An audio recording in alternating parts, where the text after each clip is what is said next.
Okay, we are going to get started. Thank you all so much for being on time and welcome to our kickoff of our 2023 Greater Metro West Jewish Camp Staff Fellowship Program. Congrats to all of you. You were all selected by your camps to be a part of this program, and we're really thrilled for that. Our agenda for tonight is we're going to start off with introductions because we do have a lot of people from a lot of different camps that are participating in the program. And we also have a group of our Rishonim, who are our young emissaries from Israel that have been here for the year, who are also going to be at camp this summer. And so I would love to have everybody meet each other a bit. I will then give a brief overview of the fellowship program to just address any questions, see what questions you may have. And there's a little something I'm gonna want to get your feedback on. And then the highlight of our program tonight is going to be a workshop with my wonderful colleagues, Rebecca Winetic, who's the Director of Disability, Inclusion and Belonging at Jewish Federation of Greater Metro West, and Rabbi Isaac Sapoznik, who is the Executive Director of Camp Havaya. And they will be focusing on an intro to diversity, equity, and inclusion in a camp setting.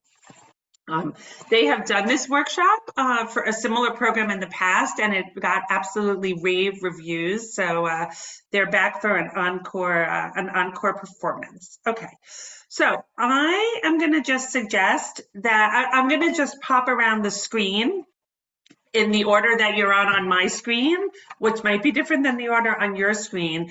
And if we could just have each person let us know your name, your pronouns if you'd like to share them, where you're from, living-wise, and what camp you're going to be at this summer. So I will start. Tracy Levine, she, her. I live in Millburn. I work at Jewish Federation, coordinating our Jewish Camp Initiative, and I am excited to be visiting a whole bunch of camps this summer after not being able to be at camp for a lot of summers due to COVID. And I'm going around my screen. Isaac, you're next. There's my cat saying hello to you. Hi, Isaac Sapoznik. I am he, him. I'm the Executive Director of Camp Havaya in the Poconos, and I live in Philadelphia. And I'm glad to be with you all here virtually. Okay. Ariella, you're next. Are you able to say a quick hi? But you might be driving. Okay, I'm going to keep going. Okay, Rebecca Adranikoff. And don't forget to unmute. Hi, I'm Rebecca. I use she, her pronouns. I live in Millburn and I go to Camp Kindering. Awesome. Jake Holtzman. I am Jake. I live in Westfield and I will be working at Camp Yahad. Awesome. Ethan Weinerman. I'm Ethan. I'll be working at Camp Tina Rebeck and I'm from Chester, New Jersey. Jeremy Steinman. Oh, hi, I'm Jeremy, he, him pronouns, and I'll be working at Camp Vermont in the Berkshires. Jack Repin. Hi, I'm Jack. I'm from Morris Plains, New Jersey, and I will be working at Camp Tina Rebeck this summer. Okay. Ori. Hi, my name's Ori. I use he, him pronouns. I'm living in DC right now, and I'll be at Camp Zeke this summer. Great. Melanie. I'm Melanie. I'm from Montville, New Jersey, and I'll be working at Camp Tina Rebeck this summer. Harrison. I'm Harrison. I'm from Scotch Plains, New Jersey, and I'm working at 6 Point SciTech this summer. Ellie. Hi, I'm Ellie. I use she, her pronouns. I live in Millburn, New Jersey, and I'll be working at Camp Vermont in the Berkshires. Anna. Hi, I'm Anna. I'm from Montclair, and I go to 6 Point SciTech. Madison. Hi, I'm Madison. I live in Randolph, and I work at Camp Tina Rebeck. Dahlia. Hi, I'm Dahlia. I live in West Orange. I use she, her pronouns, and I'm working at Moshava Indian Orchard. Zoe, or Zoe, what's the right pronunciation? It's Zoe. Okay. So hi, I'm Zoe. I live in Westfield and I'm going to be working at Camp Yahad. Ben. Hi, my name is Ben. I'm from Randolph and I'm working at Camp Kindering this summer. Donnie. Hi, I'm Donnie. I'm from West Orange and I'll be working at Camp Mosheva this summer. Danny. Hey, I'm Danny. I'm from West Orange and I'll be going to Camp Deanery back this summer. Marley.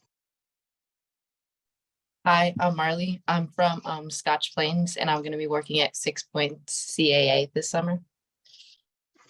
Abby. I'm Abby. I'm going to be working at Camp Vermont in the Berkshires and I live in Scotch Plains, New Jersey. Shahar and Daphna. Hi, I'm Daphna. I'm from Arad, Israel and from Milburn, New Jersey, and I'm going to work at Camp Eden Village this summer. Hi, I'm Shachar. I'm from Ofakim, is in the south of Israel. And here I'm from West Orange, and I will be counselor at Camp Harlem. Jordan. Hi, I'm Jordan. I'm from Scotch Plains, New Jersey, and I'll be working at Camp Yahad this summer. Okay, I'm trying to see where I'm up to. Okay, Jordan Margolis. I don't think we got to you yet, or did we? We did. Okay. Rachel. Hi, I'm Rachel. I'm from Persephone, and I'm going to be working at Camp Deanery back. Yael. Hi, I'm Yael. I'm originally from Ra'anana in Israel. And here I live in South Orange, and I'm going to be going to Cedar Lake this summer. Amit. Hi, I'm Amit. I'm from a place in Israel called Bet Hashmonai. Here I live in South Orange, and I'm going to be in Najiwa. Elchanan. Hey, I'm Elchanan. I'm from Elizabeth, and I'll be working at the Union Y this summer. And Shalev. Hi, I'm Shalev. I'm from Ra'anana in Israel, and here I'm from West Orange, and I'm going to Young Judea Sprat Lake. Okay, did I miss anybody? Don't be shy. Yeah, did I miss anybody? I know I have to, Becca, I have to come around to And you. I think Joe still hasn't gone. Yeah, I haven't gone. My name is Joe Kaplan. I'm from Scotch Plains, New Jersey, and we're going to Camp Vermont in the Berkshires this summer. Wonderful. What a great mix of communities and camps. And I'm sorry that the Zoom screens like overlap a little bit. So sorry about that, Joe. And Becca Winetic. So I'll also say Ariella did put in the chat that she is going to be working at the Union Y and she lives in Hillside. And I'm Becca Winetic. I live in Randolph. I use she, her pronouns. And I have worked previously at Camp Deanie Reback and at Camp Ramah, New England. So I'm really happy to be here with everybody tonight. Great. Thanks, everybody, for the introductions. And by the way, if you have any questions during the call, feel free to pop something in the chat, or it's not meant to be overly formal, so you're also okay to just jump in with a question. So I am going to give a brief overview of the program. Just as I briefly mentioned, I have the honor of coordinating our Jewish Camp Initiative at Jewish Federation of Greater Metro West, which I've been leading for a little over 13 years, where our mission is to encourage more local youth to attend and work at Jewish camp. And we know that those who go to Jewish camp or work at Jewish camp grow up to be engaged Jewish adults and leaders in the community. And in fact, I will always remember Isaac telling me the secret on my first visit to camp, that a lot of people think camp is for the kids, but that camp is really for the staff. So we're really so lucky to have all of you working at camp this summer, and we know the future is in good hands. So I am just going to give this very brief overview of the fellowship program, and there's one thing I want to get your feedback on. You guys see that, right? You see this all? Okay, thank you. Okay. So the purpose of this program has been to increase the number of Jewish teens and young adults working at key Jewish camps serving our community. this summer, and also importantly to enhance the experience for all of you. We know there's a lot of choices of what you can do. We know a lot of you are in college, thinking about college. So we also want to enhance this from a leadership perspective and make it even more rich than the working at camp experience is. So just to review the key elements of the program, there's the special stipend of $500 for day camp or $1,000 for overnight camp for those working for a full summer. I do know that a few of you have arrangements with your camps for various reasons to be there a shorter time, in which case that would be prorated, and you would receive the stipend that's over and above the camp pay after the end of the summer once you've completed the summer at camp. We are especially excited about professional networking opportunities. We have a wonderful business and professional network at Federation that's headed up by my colleague Marcy Fink. And we are already delving into the wonderful fields of interest that you all shared with us. And Marcy is going to be creating networking introductions and opportunities for all of you with professionals in your fields of interest. We asked all of you for up to 3 fields of interest, and we will look to have you network with at least 1 or 2 of your fields of interest. But what we will ultimately do is look at those fields of interest and identify the professionals and give people the opportunity to join those networking conversations on Zoom. So you might even decide to explore something that was not on your original list. And we've got really amazing array of professionals in our community. We are also, so that those initial networking sessions will be on Zoom. And then we are looking to create and plan an in-person professional networking event hosted by our 2 camp co-chair leaders.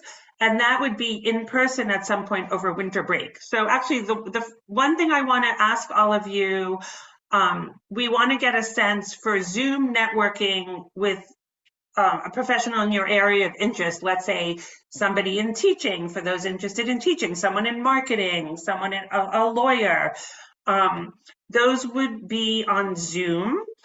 We're assuming for those of you at overnight camp, that would be something difficult to be doing during the summer while you're at camp.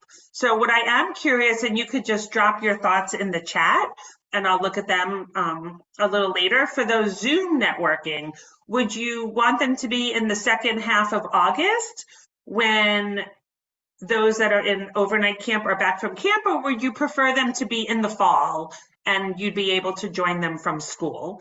And then similar question for the in-person networking event. We were thinking potentially early January, so kind of after that period of first getting home from break and possibly being on family vacations, etc., to do something in early January. Sorry, I don't know if you guys can hear that. My cat is like wanting to interject in this training session. So those are just some questions. I would really appreciate your dropping your thoughts in the chat. I just lost, do you still see my screen? No, I don't know why that just went away. We see a blank screen. There you go. Here it is. Do you see it now? Yep. Okay, great. That was great. Okay.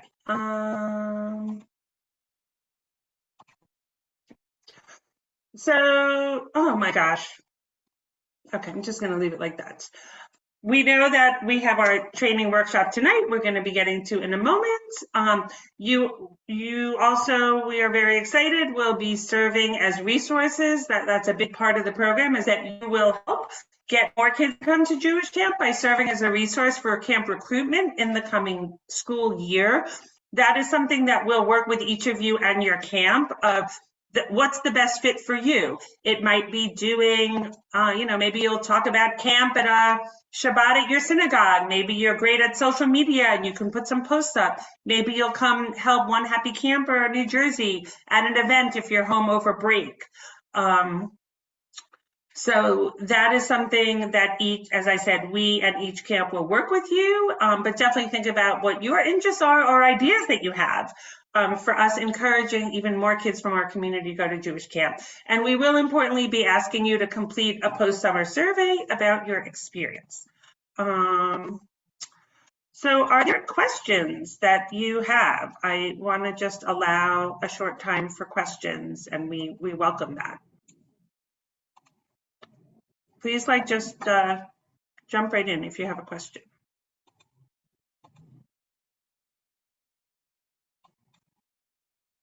All right.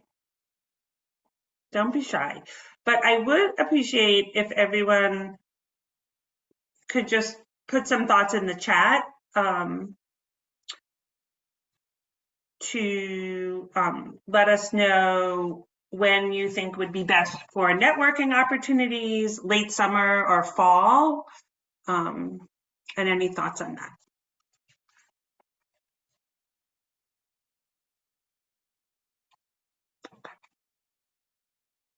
Okay. All right, so yes, please pop your thoughts in there. And I am now going to turn it over to Becca and Isaac. Thank you. I think I'm going to kick us off here.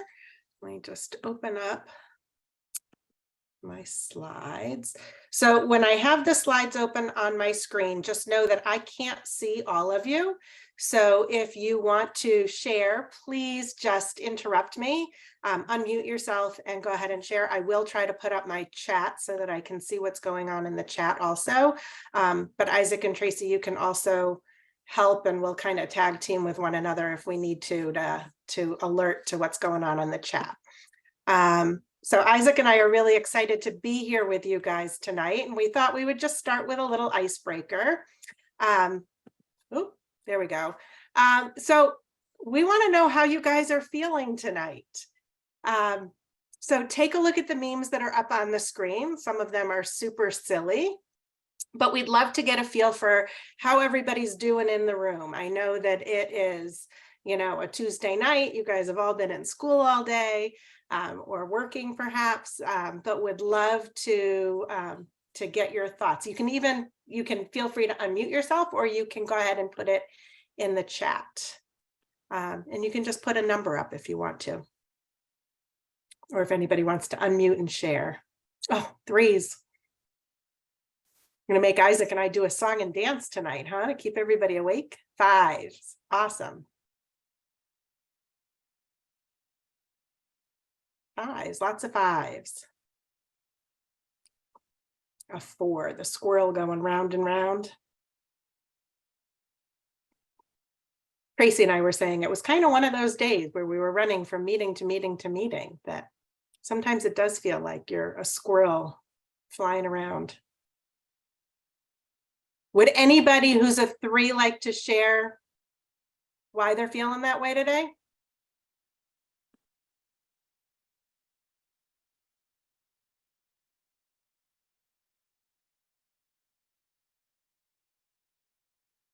All right.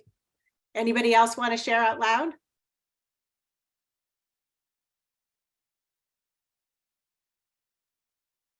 All right. I'm kind of feeling like a 5 today. I love the teamwork that has been going on. I love the partnership that Tracy and Isaac and I have created in doing a session like this. And some of my meetings today were really collaborative. So I love that idea of a team.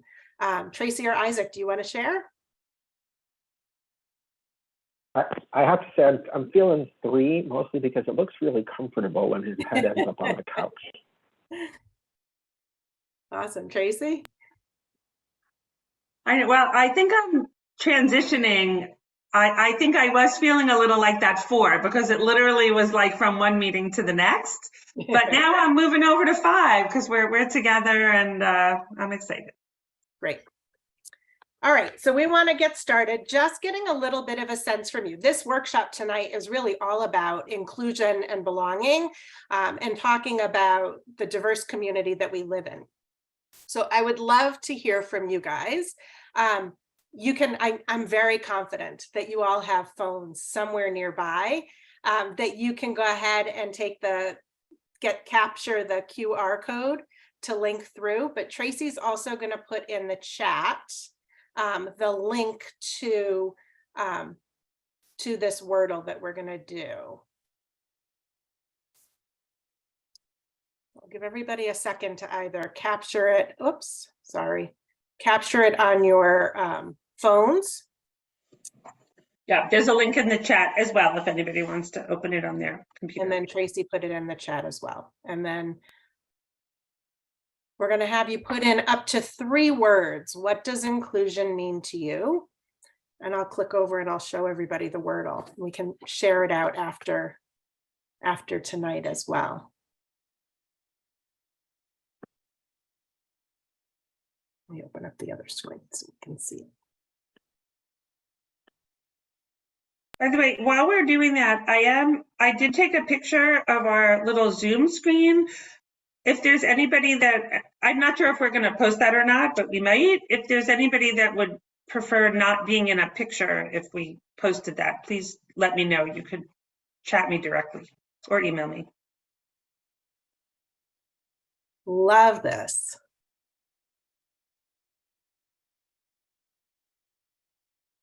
So the words that are larger, I'm sure you all know this, the words that are larger are the ones that more people have put in.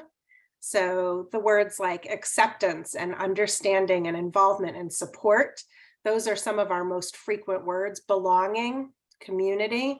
We're going to talk a lot about these pieces tonight. No judgment, friendship, open-minded, comforting, teamwork, bare minimum, caring, diversity, equity. Awesome. These are fantastic.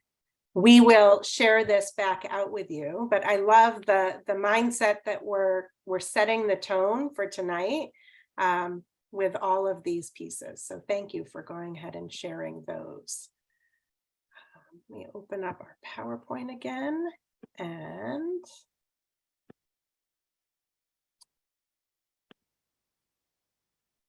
Isaac, I think we're going to turn it over to you. Yeah, so we're gonna also put this Jamboard link in the chat for a moment. And what I want to invite you to think about as we dive into talking about inclusion and diversity and belonging is I want you to think about yourself for a moment. That before we can talk about big ideas and big thoughts about how we work with kids and how we work with each other, we have to look inwards for a moment. So we all have different parts of ourselves, different parts of our identity, different ways in which our identities are intersectional and how they, the different parts of our identity play together. And there's parts of our identity that we share with others. And there's other parts of our identity that we hold closer to the chest, that we hold closer to ourselves that we might not share with others. And so what I want to invite you to do for a moment, Tracy, do you have the Jamboard link that you can drop in? Awesome, thank you.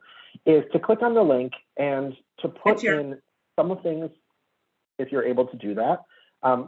Thank you. To put in 1 or 2 parts of your identity that you do share with the world, and then also 1 or 2 parts of your identity that you might hold closer to you. No names need to go on this.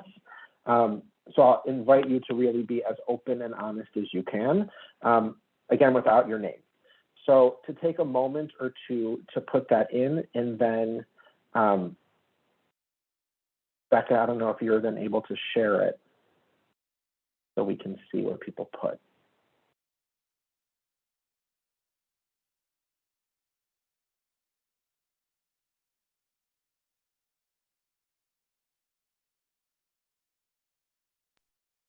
So you can come right over here on the left and you can take a stick. We can't access the Jamboard. Really? Okay, give me a sec. Let me see what I need to do. It should be, it should be anybody with a link. There we go. I had the wrong setting. All right, try again. There you go. You want to just say again about the Post-it, what people do? Yeah. So come on over here on the left. You can click a Post-it note on the left-hand side. You can pick your color. You can type in. And the beautiful thing about a Jamboard is that it is totally anonymous. And just to clarify, this one says, what part do you show to others? And then is there going to be? Right. Okay. And then Then page the next- 2 is what part of yourself do you like to hide? Do you want to maybe say some For folks- examples of the kind of things people might say? Yeah, so I would say for me as an example, you know, part of my identity that I show to others. So I'm a cisgendered man. I'm Jewish. I'm a father. I am married. Like, those are things for me that I share. There may be parts of myself that I share that somebody else on the call would say, yeah, I don't really want to share that so publicly. And that would go on the second slide. So I know that folks have access now. Are you able to add things? I don't think we can You're edit. not I able think to we add? can, you need to enable to edit. Becca, is it possible that it's view only? Yeah, it's view only. Okay, we hang can- on. Let me try one more time. Editor. All right, try now. Okay, now let's try. This is our moment of truth. And if not, got another idea. Is it working? Refresh your screen. Okay, Okay, I'm getting a heads up that it's working. awesome. Sorry about that. So let's take a minute or two to add to each of them, and then we will, I want to point a couple things out to you.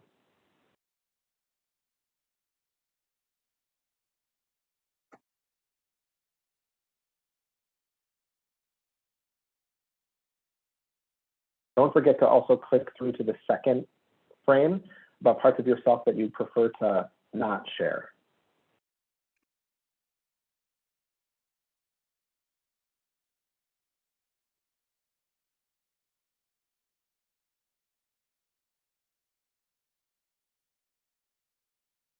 One more minute to do this.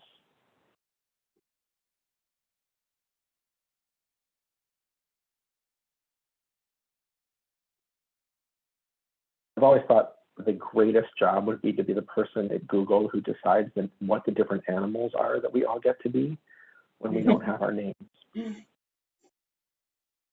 So let's for a moment take a look here. Some of the things that people share. A number of people shared Jewish.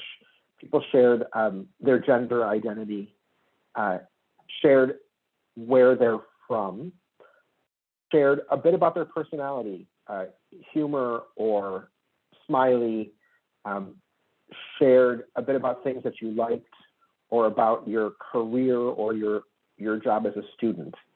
Can we take a look at the other one?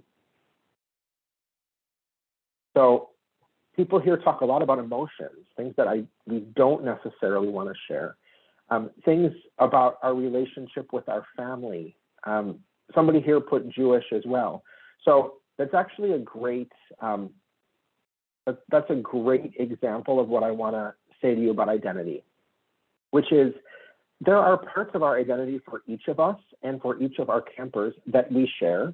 And it may be that part of what we share is part of what somebody else holds close, and vice versa. There may be things about ourselves that we hold in, but somebody else is willing to wear it proudly. For our kids over the summer, it's a great opportunity for them to see the ways that we share our identities allows them to share theirs. That does not mean that you should share everything about yourself with your campers.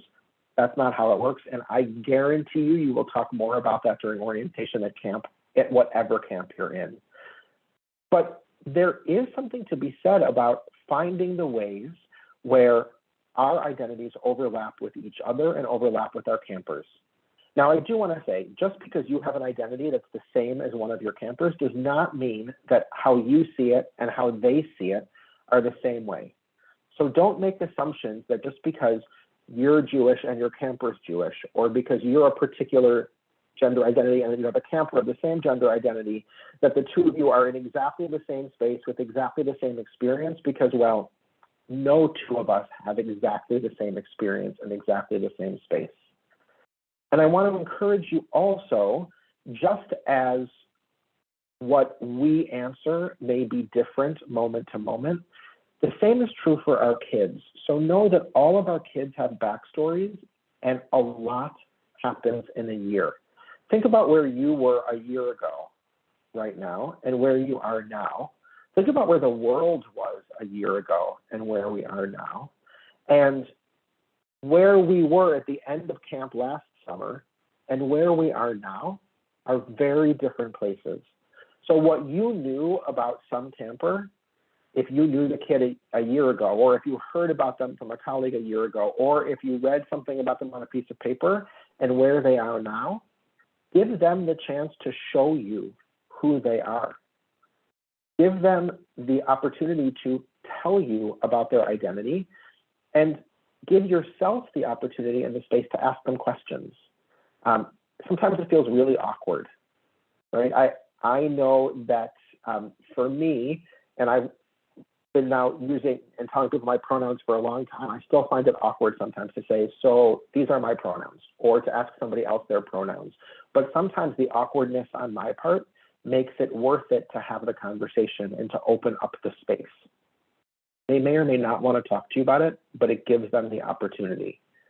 What I want to say is I hand it back to Becca, who's going to talk a bit more about this, that I want to encourage you, again, even as you know that there may be places where your identities overlap, to not assume that just because they overlap, that you know what the kids' stories are. Because we each have different stories and we each have parts of ourselves, as you've shared really beautifully here, and I really appreciate it, that we keep closer inside. Becca. Great, thank you. All right, let me go back to our PowerPoint for a moment.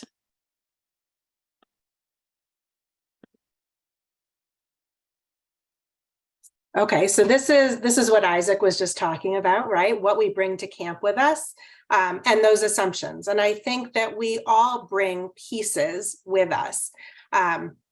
If we were in person, I might have handed out paper bags to all of you, like paper lunch bags, and had you write on those lunch bags something that is weighing on you, something that you're carrying with you, that you're struggling with in the moment.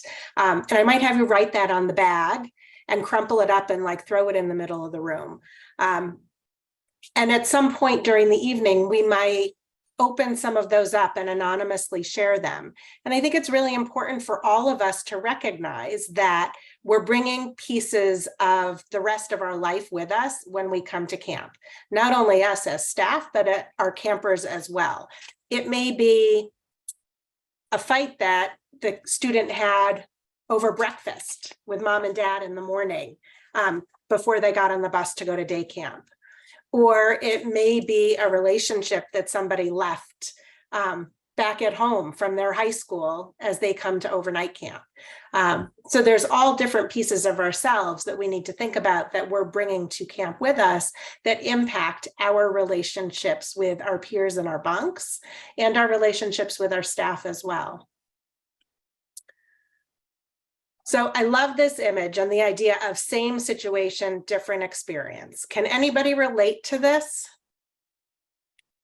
Yeah, would anybody like to share an example where they might have been in a situation where, you know, they're in the exact same place at the exact same time with somebody else and they see it totally differently?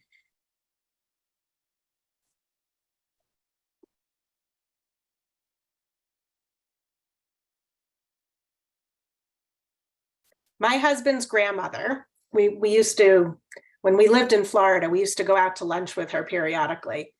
And it could be the most beautiful day outside, the blue sky, and there's one cloud in the sky. And she would look up at the sky and she would say, the sky is full of rain today. And I would look and I would see this beautiful sky and the nice weather and, you know, we're out and about and it's not raining or anything else, but her perception was always the glass half empty perception. You know, the sky is full of rain. Do you think this image here could reflect how your campers might be experiencing things? I see some head nods, yeah. For many of us, this can be so foreign. I happen to be that glass half full. My family might say I'm, glass 3/4 full kind of person. I always see the sunnier sides of things. And other people in my house might not experience things the same way. So think of a time when someone made an assumption about you or made an assumption about someone else that turned out to be wrong. Think of a time when you thought this might happen to you and then it didn't. How would that make you feel? If somebody were making assumptions about you and how you might be experiencing things, how could that make you feel? You can put it in the chat.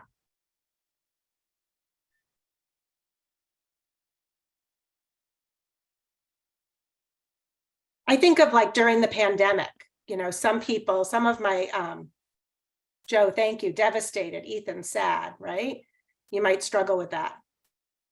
I can make your opinions feel ignored. Yep. Sad. Misunderstood. Absolutely. Alone. These are great. I think back to when we were kind of in shutdown, right? When we were all at home. I felt very safe at home. And that was the language that I used. That I felt like I was safe at home and my family was safe at home. I had friends, or even my kids might have felt like they were stuck at home, right? We were seeing the world, the same situation, but we were experiencing it very differently. Can anybody think of another example?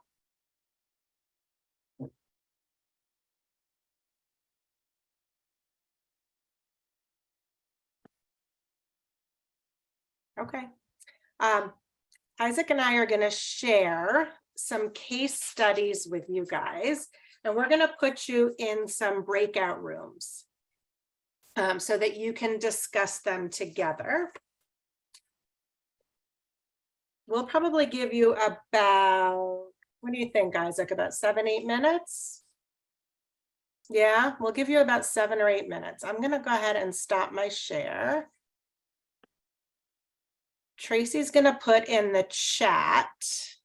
I should put the link in, the case study link. You can put the link in. Yep. Yep.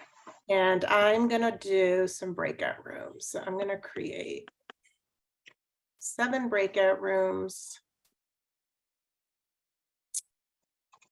And we're going to go ahead and put you in for probably about 7 minutes. So there's a little blurb. We're sharing 4 different scenarios with you. They're all short.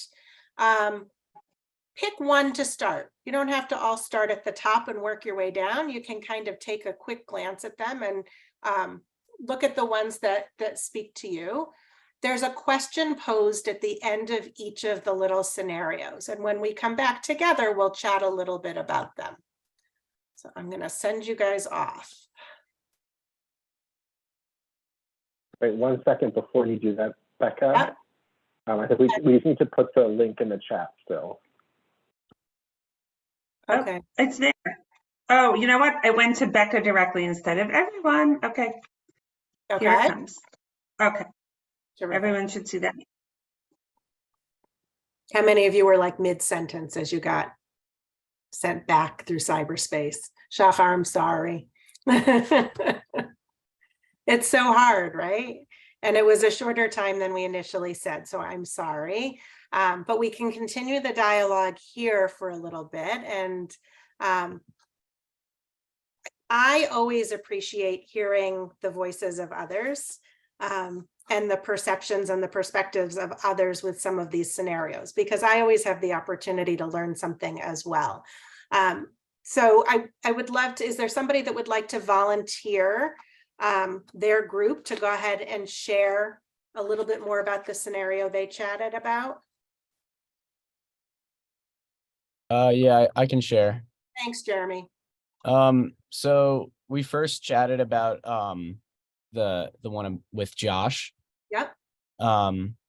And you know, we came up with the idea that maybe you should, you know, tell the group of boys, like, you know, it's okay to have your shirts off, but it makes like so if I'm the counselor, I'd say it makes me uncomfortable personally. So that way it's like, taking sort of the focus off of Josh and saying like, I don't want you guys really doing this because it makes me uncomfortable. So that way, like, he's not really on the outside and it's sort of you as a staff member. And then like, you definitely are going to want to follow up with Josh later, and see like where he's feeling, if he's like willing to share any of his, feelings or emotions or open up about like the situation and provide any support that he needs. And then, also follow up with like other kids in the bunk too. Great. Thank you. Yeah, I think it's a great opportunity to talk just about modesty even, right? That, being shirtless for many people may be uncomfortable, but I like how you talked about and kind of owned it yourself as the staff member, took the pressure off of the camper and the idea of following up afterwards. Did anybody have anything else about Josh's scenario they'd like to share? Thanks, Jeremy.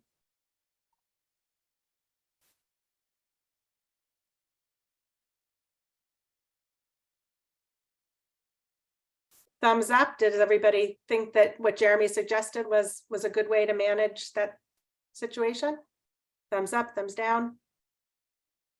I see head nods. Okay. All right, terrific. Did anybody do Lucy? Talk about Lucy? Joe, do you want to share? Yeah, sure. Briefly, we talked about Lucy. We talked about how like it shouldn't be a huge deal. It's like she's a tad bit late to activities, as long as she's there and she's having fun. That's, you don't have to worry about her being late. But at the same time, like if it's like a constant upbringing, maybe a counselor should stay behind, or just to make sure she's okay and she's able to get to the activity on time in the future. Great. Anybody else have any ideas on how you might support Lucy? We said that she could have a buddy that walks with her, so if she's lagging behind, she's not alone lagging behind, or give her reminders like 5 minutes left to finish up eating, so she gets those, verbal reminders that, it's time to wrap up, and give her like a head start to the next activity so she won't be late. Great. Great suggestions. Anybody else? All right. How about David? Did anybody make it that far down? Talking about David, he was the high school freshman, broke up with his girlfriend before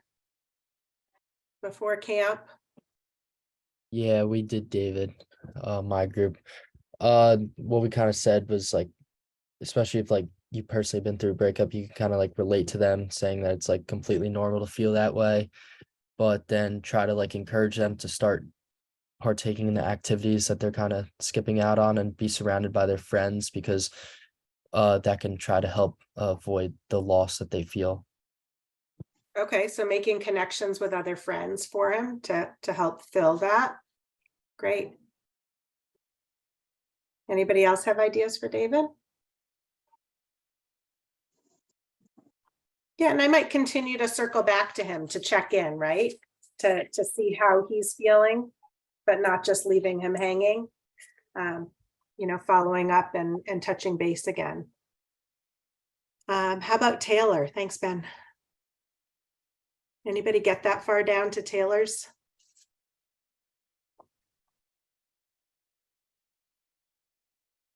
So it's a really short one. I'm going to go ahead and read it, and maybe we can just chat about it real quick together.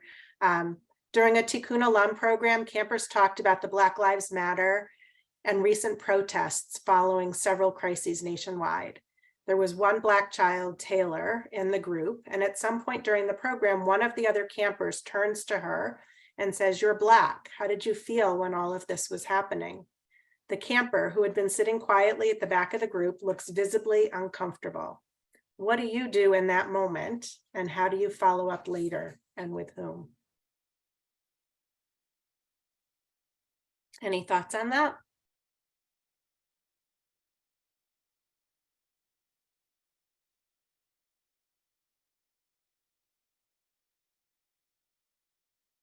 Go ahead, Melanie. I would just kind of say like I'd like stop whoever was like asking the question and be like, think about what you're saying and like have them kind of understands like what they're asking. And I'd be like, how would it make you feel if I pointed out like a physical characteristic that you have, like your curly hair?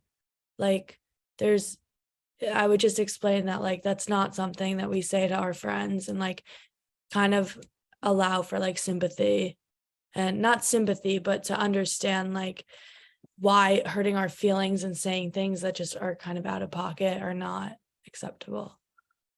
Okay, so you're going to actually just go ahead and call it out. Great. What do you do for Taylor? For Taylor, I would check back on her later and like obviously make sure she's okay. And then like if it ever happened again, I'd like tell Taylor that like if it happens again, like we'll deal with it again, but like that this is not anything that she has to be upset about, and that she did nothing wrong, and that she's okay. Yeah, I might even pull aside that other camper that called him out, right? I might not do it publicly in front of the group, but I might pull that other camper to the side and have that conversation with them, right? Just like we don't want to embarrass Taylor. We also, we want to be discreet in our conversations and redirecting some of our campers as well. Thank you, Melanie. I thought that was great. All right, Isaac, I think I'm going to turn it back over to you. Let me go ahead and share our screen again. Great. Actually, yeah, I'm not sure that we can share the screen, but I don't think there's, words have power. So I want to, I actually want to jump off of one last piece there and then talk a bit about the words we use and the language we use. I had heard before, but I was recently reminded of the phrase, instead of calling someone out, calling them in. And using that example that we just had, there is an opportunity to call that camper in, to be engaged in the conversation, right? So that there is the taking care of Taylor, which I think is actually central in that scenario. And actually in a number of the other scenarios, I mean, it's taking care of Josh in the first scenario as well. But it's also, how do we call the other campers in to understand what it is to be in community and creating a community of belonging, and creating a space where the definition I love of belonging is the indescribable feeling of being welcome. It's like that moment where you just know that you belong somewhere, that you know that you're part of the community, that you know that you're in a safe space. And so how do we help campers be part of creating that space? That starts with the language that we use as the counselors and as the staff. So language is really important. Language is one of those things that there are phrases that we use that may not seem like they're a big deal to us, but they are a big deal to others. And I use those phrases really broadly. So it may not be important to me that I say something in a particular way, but it may be important to somebody else. So I'll give you an example. When you are talking with kids about the adults they live with, you could say your mother and your father, but there are kids who don't have a mother and a father. There's kids who have two mothers. There's kids who have two fathers. There's kids who have only a mother. There's kids who have only a father. There's kids who don't have parents but have guardians or grandparents or aunts and uncles, or the list goes on and on. But you could say the people you live with. So I'm a fan of telling kids at overnight camp, when they have to write letters, that they need to write letters home to the people with whom they live, which is a lot of words. But you're not writing home to your parents, because that might not be who you write home to. And so for me, who had a mom and a dad, if somebody had said to me, write home to the parents with, the people with whom you live, I would think, oh, my mom and dad. And it would sort of go right over my head. And for a kid who doesn't have a mom and dad, in fact, that might go right over their head, or it might have them have a moment of being totally seen, that they know that that's not the language that is usually used. I think that's changing over time, but it makes a big difference. I would say that the phrase boys and girls is a phrase that if you can get that out of your vocabulary, I'd say good on you. I'm a big fan of friends. Y'all works. I know we're not in the South, but y'all can still work. So there's phrases like that.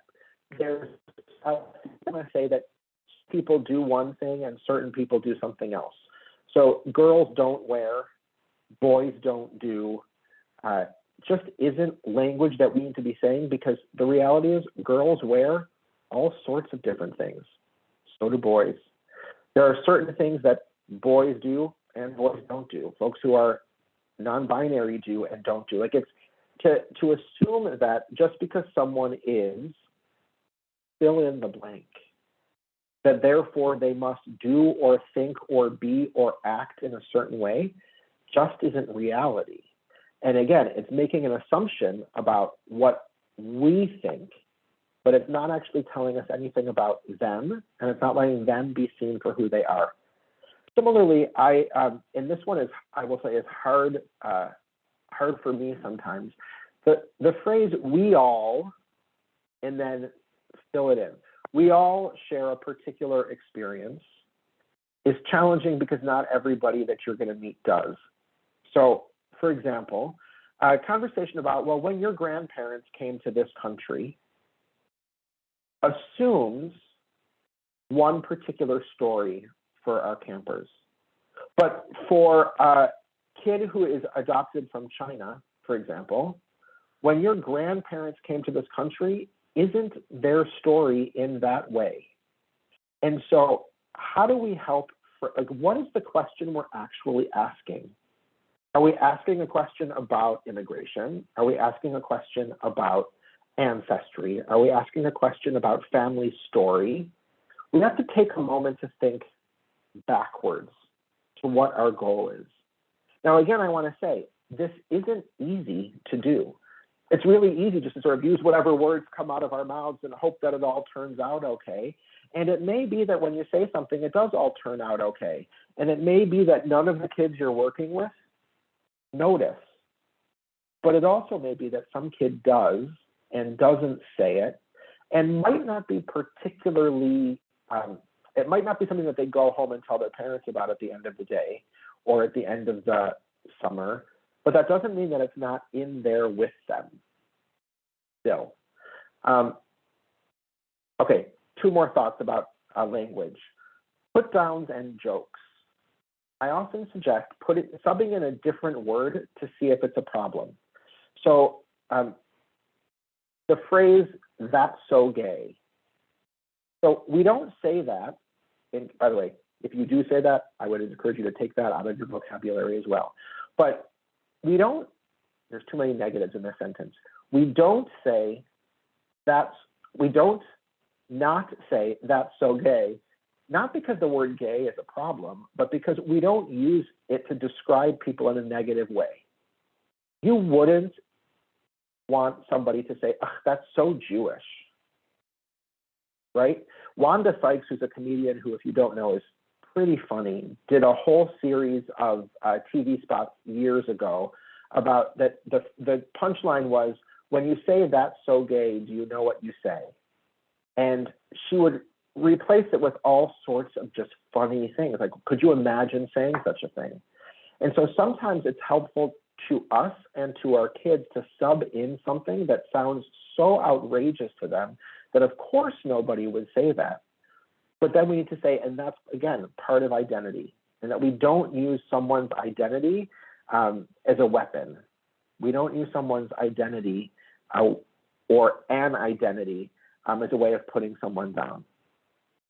And the last piece is, when we ask questions about identity, and this in some ways was the scenario that we shared at the very end, that when we ask people questions about their particular identity, we are often asking questions that we're curious about, often about ourselves.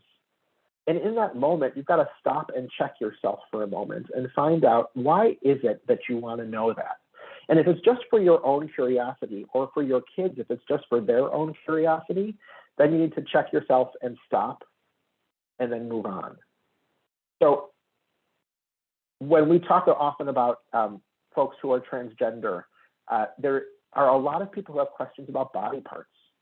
And that's the question they want to ask. Well, what body parts do you have? But that's not a question that we ask anybody. Transgender, cisgender, gender fluid, like it's not something that we ask because body parts are private. There's a reason they're called private parts. And so that may sound obvious, but it's not obvious for a lot of us until we get in the moment where we're thinking, well, I'm interested now.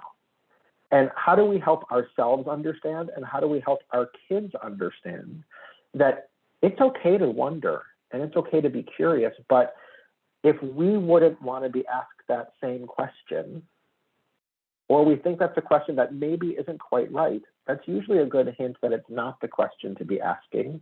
And how do we help give them the space to figure out what is the right question? What is the right language? How do we have those conversations?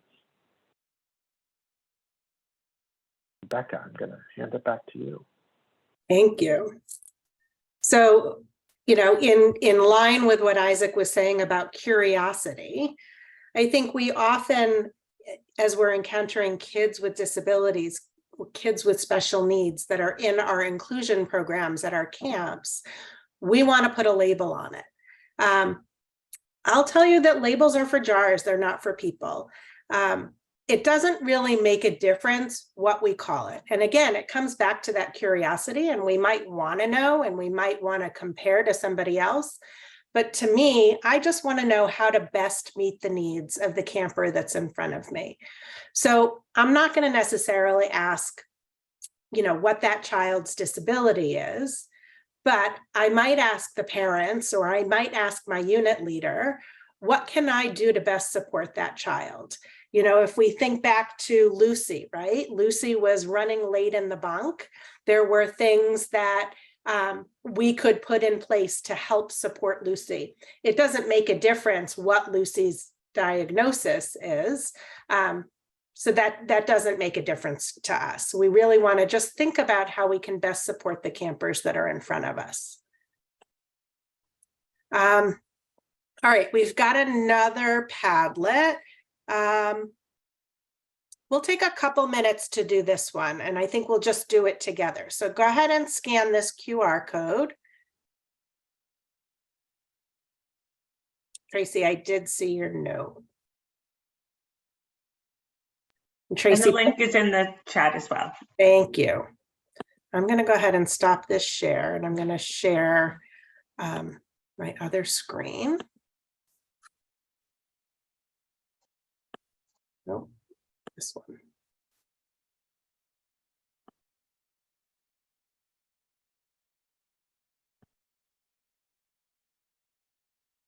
Here we get to it. That one. So what's Jewish about inclusion? So there's a number of quotes that are up here on the screen. I want you to just go ahead. We'll take 5 minutes. I want you to just take a look at them.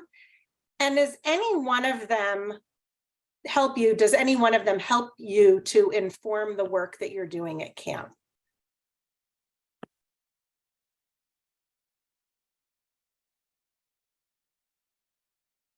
We're all working in an environment that's pretty diverse.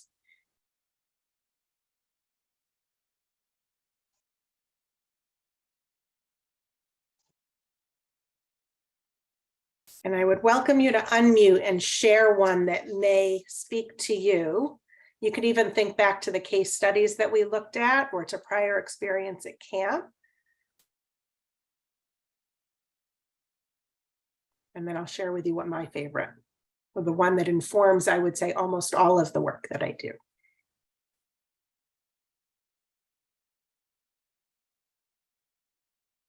I can talk about one. Thanks, Jordan. Of course. I'll talk about the one in the top left. Definitely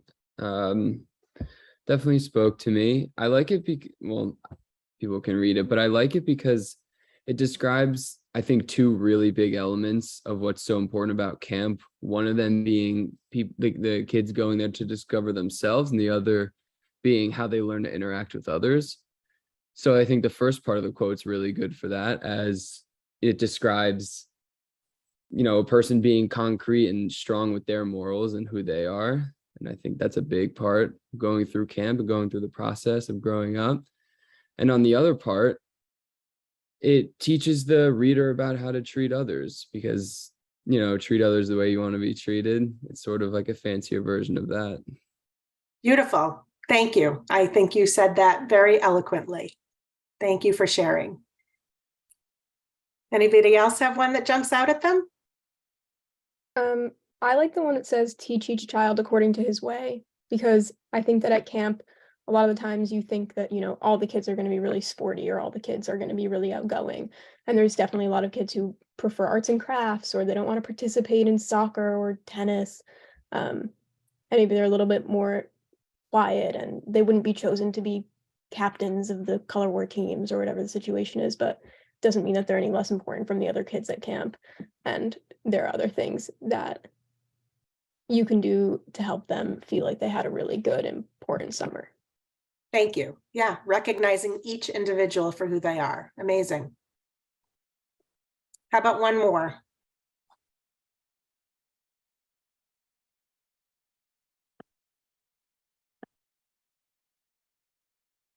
I can go. Thanks, Jeremy. Other the one that says, do not insult a person who is deaf or put a stumbling block in front of someone who is blind, is pretty straightforward. Don't, hurt or make fun of people who are clearly suffering from some ailment or feel on the outside in some way. Treat people with respect and be accommodating to what they need. Thank you. Yeah, I think that, you can think about that with regard to what we might call marginalized communities, right? People who feel like they're on the fringe and not included and not quite having a place. And we don't want to make the situation more challenging for somebody. We want to create a community of belonging. The one that informs the work that I do is that do not separate yourself from community. Right? We want to think of our bunks, of our camps as truly like a community. And a community to me is a place where everybody has the opportunity to give to community and to gain from community, right? There's a give and take, a reciprocal relationship that happens there. And so for me, that is one that truly informs the work that we do in finding a way for everybody to feel like they can meaningfully contribute to what's going on in camp. So have you guys seen a mood meter before? Thumbs up, yeah. I'm seeing head nods and thumbs up, yeah. So these are great things to use in camp with your campers. You can have it up on the wall of your bunk. And when somebody may be having a moment, somebody might be struggling, or somebody is really excited, you can go ahead and you can kind of point to the mood meter. You can use it as a bunk conversation, and really as a tool to talk about the feelings of your campers.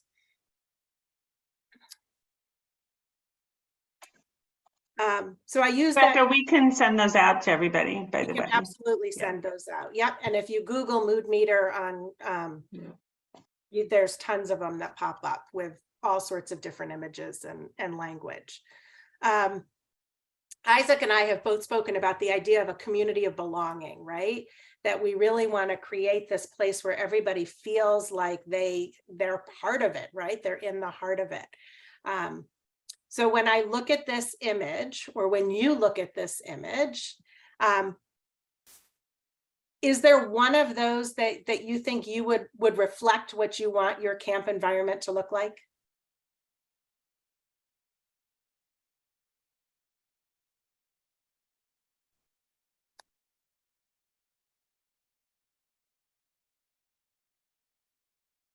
Anybody have a thought on that? Joe?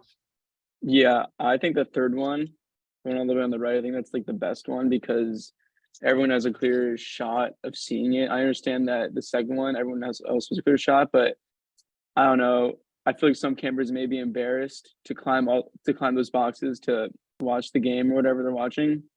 So I think the third one, where everyone just has a clear shot, no one needs to climb any boxes, is just like the easiest way to view it.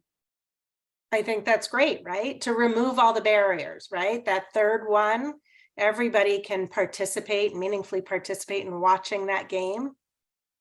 Where do you think realistically we are in most of our community or in most of our camps?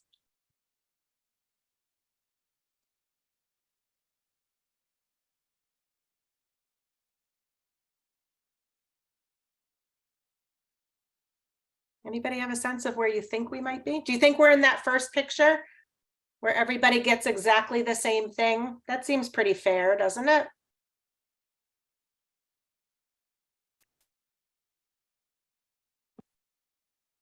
I think a lot of times there are a lot of programs that camps have, but a lot of the measures that they use are pretty obvious to, uplift campers that need help, which is great that they're having those things and those things are in place. So I see like how camps are now in that second picture, because there are practices in place, but I think those could be improved to make it more like the third picture where it's, all of those aiding things are kind of blended into just the regular camp experience.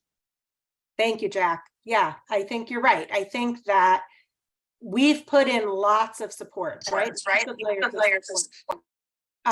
At our camps. And I think we make lots of modifications, which is kind of where that middle picture is. And we do our best to meet the needs of every individual. And I think that's mostly where we are. But I think you're right, Joe. We want to get to the point where we're that third picture, where we've removed those barriers and everybody can meaningfully participate without any additional supports. So these are just some of the modifications and accommodations that you might be able to put in place. Pretty simple things to do at camp to be able to support learners with disabilities or anybody. Because again, it doesn't really make a difference what we call it. I know lots of people who struggle with time management that don't necessarily have a diagnosed disability. Creating visual schedules, I think, are great in our bunks. And even for our older kids to have the schedule written up so that they know what to anticipate. Time timers are like a visual timer. Using transition words, right? We've got 5 minutes left. I heard somebody use that when we were talking about Lucy before. Social emotional check-ins, using that mood meter.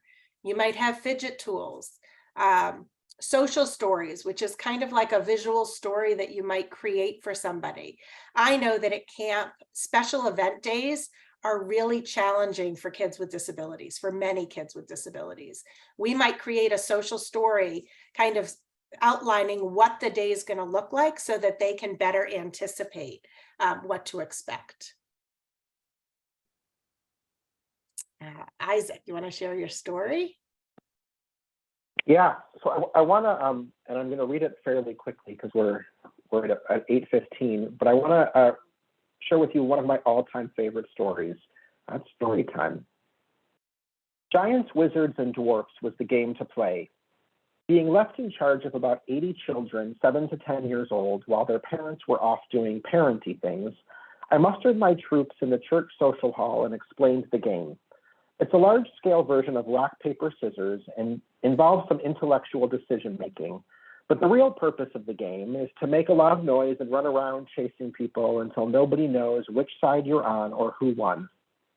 Organizing a room full of wired-up grade schoolers into 2 teams, explaining the rudiments of the game, achieving consensus on group identity, all this is no mean accomplishment, but we did it with the right goodwill and we're ready to go.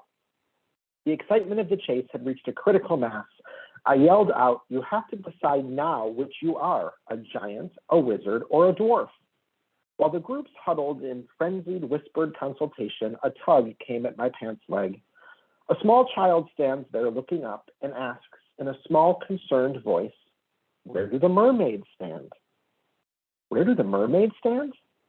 A long pause, a very long pause. Where do the mermaids stand? Says I. Yes, you see, I am a mermaid. There are no such things as mermaids. Oh yes, I am one. He did not relate to being a giant, a wizard, or a dwarf. She knew her category, mermaid, and was not about to leave the game and go over and stand in the corner where a loser would stand.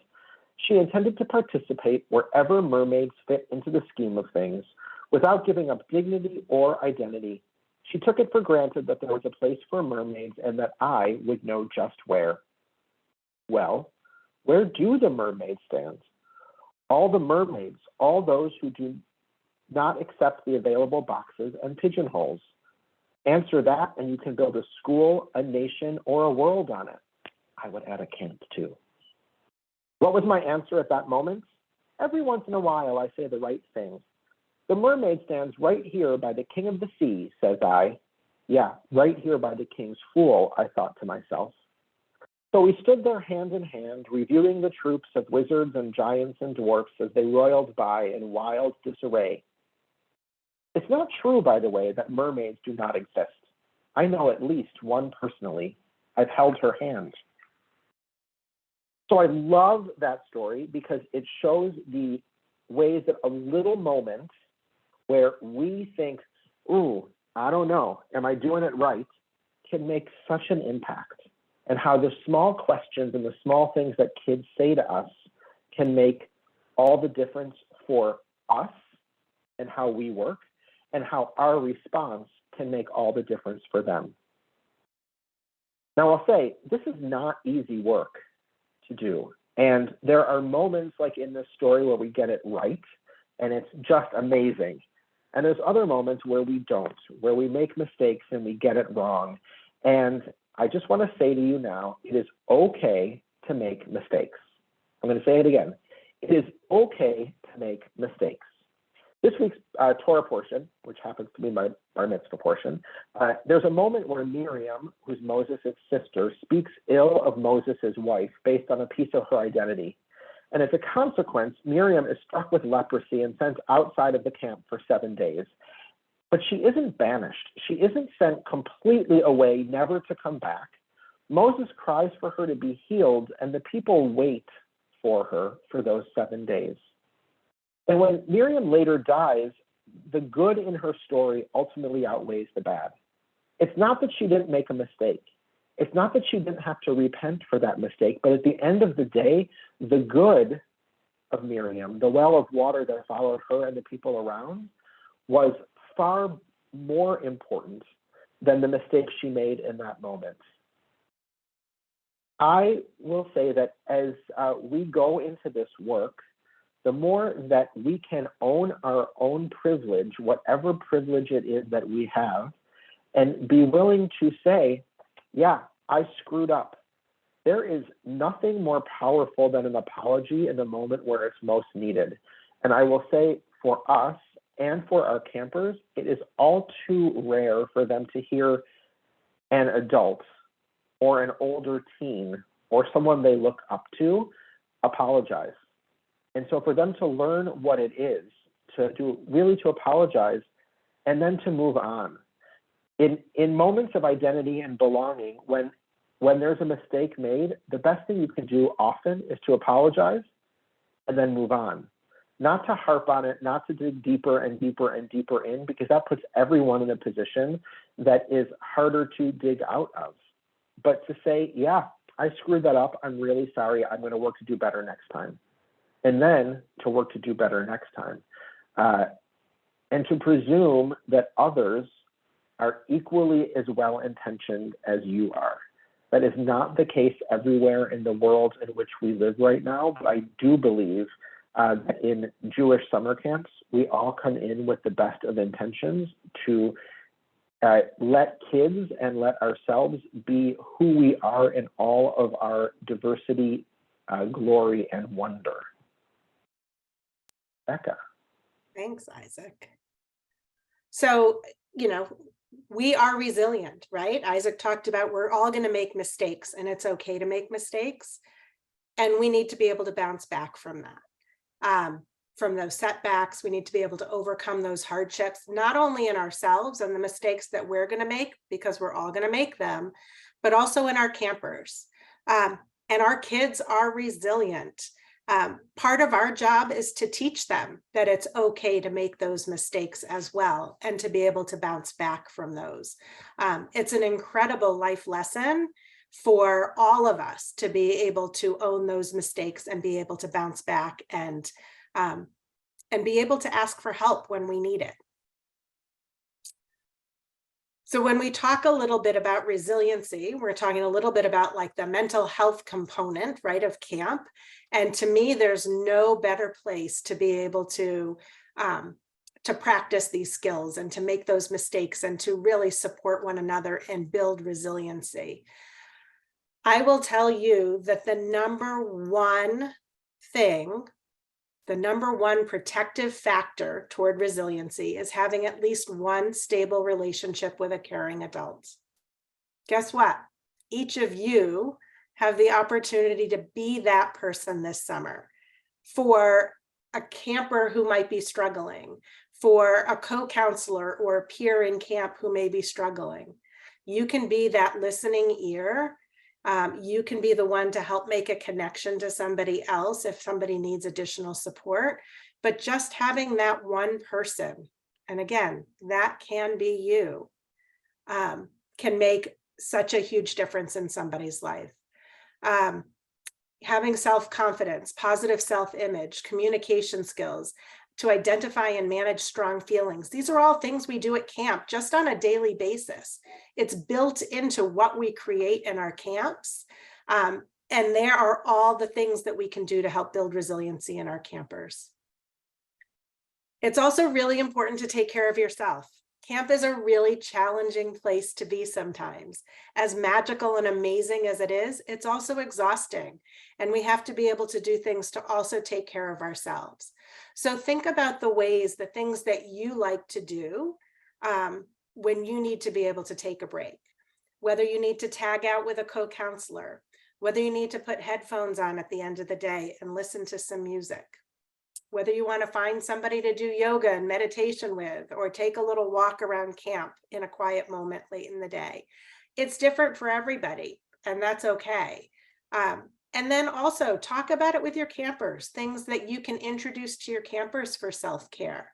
You know, funny memes, taking a moment to draw, silly putty. I know that when I worked at the day camp, we had a sensory area where kids could go and take a break. I know many of our camps have that now. There are techniques that you can teach to your kids. There's all sorts of things you can do. I love this grounding technique one because all you need is your hand. If somebody is struggling, you can have them pause for a moment and catch their breath and ask them for 5 things they can see around them. 4 things they can touch, 3 things they can hear, 2 things they can smell, and 1 thing they can taste. It's just a great way to kind of take that moment to break a cycle and allow kids to kind of reconnect and ground themselves again. So Isaac and Tracy and I wanted to do one last little thing. We would love to get some information from you about something that you're taking away from tonight's training. We've got one more link that Tracy can put in the chat, and then I will click through so that we can share it together. And then we'll kind of close out.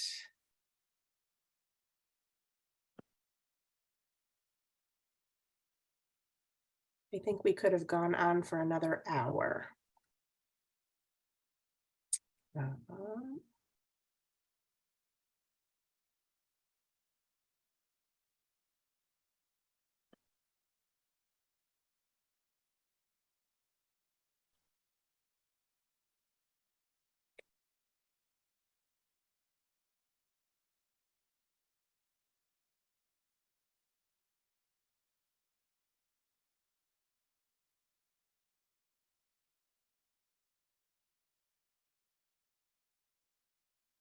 Inclusion, patience, fun. I see a lot in here about choosing our words, grounding techniques, persistence, mentorship, Excitement. I love to hear excitement going into camp. Teamwork. Resiliency. Inclusivity. I love the being a mentor piece. You know, I see being a mentor, mentorship. That's a role that each of you can take on this summer. You're the primary caregiver, right? You're the important adults. You're going to spend more time with these campers this summer than their parents are going to. And think about the tremendous impact that you can make in the lives of these campers. Isaac, anything else? I will say two things. One of the words that I loved in that last mentee was patience. That I think that there's both patience that we need to have with our campers, but also patience that we need to have with ourselves.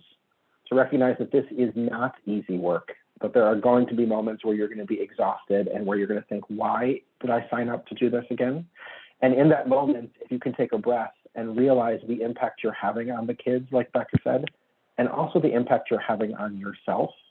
I will tell you, wearing my camp director hat, there are not enough thank yous in the world for the work that you will do this summer with kids. And so on behalf of all of your camp directors, and I'll say it for myself, and on behalf of all of us parents as well who send our kids to camp, thank you, thank you, thank you, thank you, and thank you for the space you will give our kids to be fully themselves this summer. It is not something that we take for granted. It's the kind of thing that will last them and us, and I hope you also for many, many years. So a huge thank you to all of you. Thank you, Becca and Isaac. I always learn from both of you. It's very inspiring. And thank you to all of our fellows and camp staffers for taking the time. I know it's a really busy time of year, but we hope that you, well, I loved seeing that final part. So I know that all of you each probably took different things away, and hopefully this will give you some extra tools to make the summer really wonderful for both you and your campers. And thanks, everybody.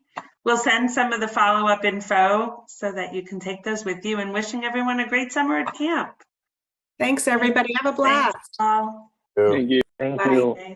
Bye. Thank you. Thank you.